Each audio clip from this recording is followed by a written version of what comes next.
Let's talk about motivation. You know, that thing that feels like a superpower one day, and then the next, it's just gone. It can vanish right when you need it the most.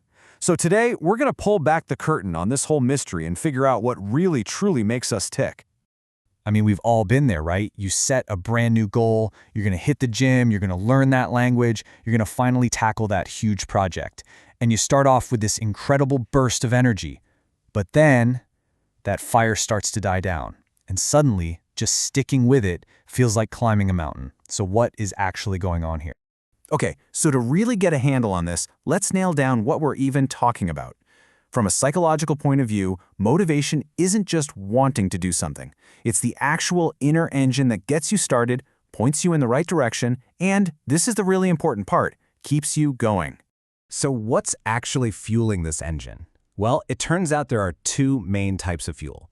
And trust me, understanding the difference between them is the very first key to unlocking this whole puzzle. On one side, you have intrinsic motivation.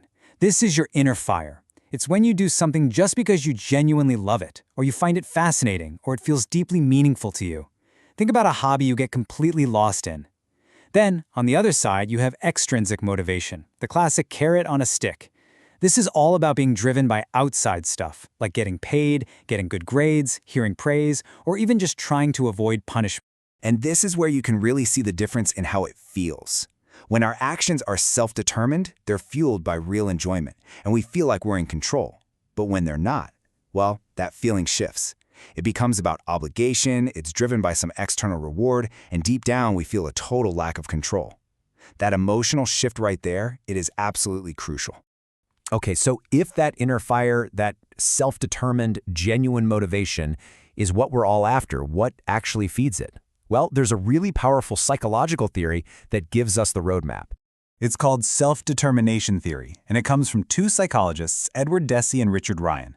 Their idea is actually pretty simple, but it is totally profound. Every single one of us is born with 3 core psychological needs, and when those needs get met, our intrinsic motivation just soars, but when they don't, it just withers away. First step is autonomy. This is our deep down need to have a choice, to feel like we're the ones writing our own story, not just a pawn in someone else's game. It's that feeling of being in the driver's seat of your own life. Second, we've got competence. We all have this natural drive to get good at things, to build our skills, and feel like we know what we're doing. You know that amazing feeling of satisfaction when you finally nail a difficult task? That's your need for competence, getting a high five. And the third core need, the one we sometimes forget about, is relatedness. We're social creatures, right? We need to feel connected. We need to care for other people and feel like they care about us too. That sense of belonging is a massive fuel for our inner fire. So there you have it. Autonomy, competence, and relatedness. Just think of these as the 3 legs of a stool. If you want lasting, self-driven motivation, you need all 3. If one leg is wobbly or missing, the whole thing just falls over. But wait, it's not all just about our needs. Motivation isn't some cold, logical calculation we make in our heads. No, it is wired directly into our feelings. So let's take a look at the emotional engine that's really driving the car. You know, we love to think we're these super rational beings, making all our decisions based on pure logic. But the truth is, most of the time, it's our emotions and our gut instincts that are really in charge, telling us where to go. Our emotions are basically our built-in GPS. The fear of failing an exam, that pushes you to study. The hope for finding happiness, that pulls you toward a new relationship. At our very core, we are always moving toward pleasure and away from pain. All right, now this is where things get really interesting. What if our motivational states aren't fixed? What if we could actually flip a switch in our own minds and completely change how we feel about something? Just think about this for a second. The physical feeling of anxiety, your heart's racing, your breathing gets quick, it's almost identical to the feeling of excitement. The only real difference is your mindset, the story you're telling yourself about it. And that little insight is the key to a fascinating idea called reversal theory. So, reversal theory says that our personality isn't made of these static, unchanging traits. Instead, we're constantly reversing or flipping between pairs of opposite motivational states. Who you are right this second isn't necessarily who you're going to be in 5 minutes. Let's look at the first pair. When you're in a serious state, you're focused on a future goal, and that feeling of high arousal, you call it anxiety.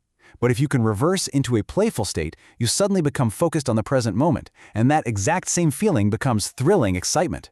It's the difference between dreading a stressful presentation and feeling the absolute thrill of being up on stage. Here's another pair.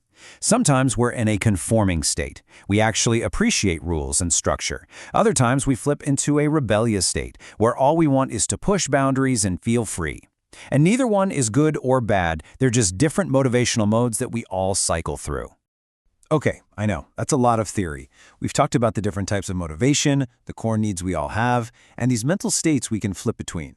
But the real question is, how do we actually use all this to boost our own drive? Well, the research points to 4 clear strategies. First, self-awareness. Know what's truly driving you. Is it coming from the inside or the outside? Second, self-regulation.